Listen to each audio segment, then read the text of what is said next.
Covid-19 a beaucoup impacté sur la santé, sur l'économie, sur les mouvements des populations. Vous savez que l'activité économique est liée au mouvement.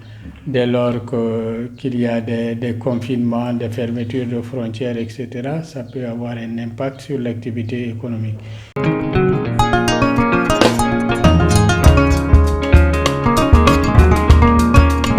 On peut dire que le Covid-19 a eu un impact négatif sur la croissance. Il y a eu des gens qui ont perdu leur emploi.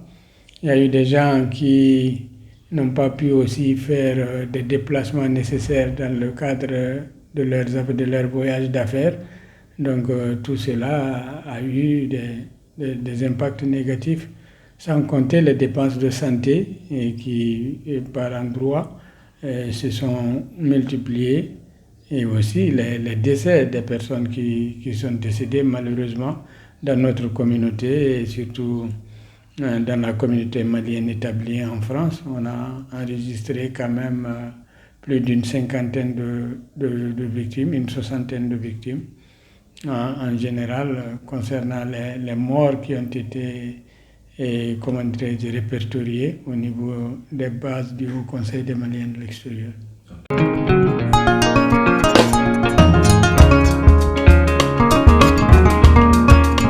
Donc, dès l'apparition du Covid-19 qui a commencé par la Chine, la première des choses que nous avons fait, c'est d'accueillir une délégation du Haut Conseil des Maliens de Chine, ici, à Bamako, qui était venue lancer l'alerte.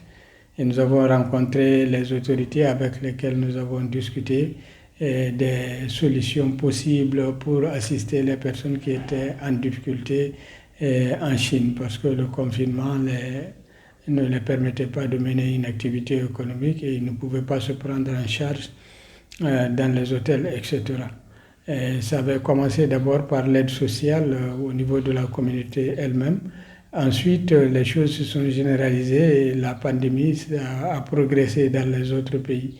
Et les gens se sont organisés quand même pour faire de la solidarité. Les gens qui étaient impactés par le coronavirus, certains ont été assistés par des dons en vivres, non-vivres, etc.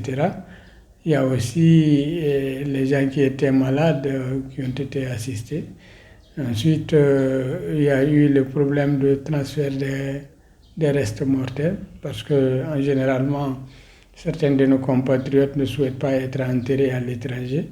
Donc, quand des choses comme ça arrive, il y avait des mesures restrictives concernant le transfert des corps. C'est de plaider auprès des autorités pour qu'il y ait une oreille attentive, après des précautions d'usage normal dans ce genre de situation pour ne pas participer à la propagation de la maladie.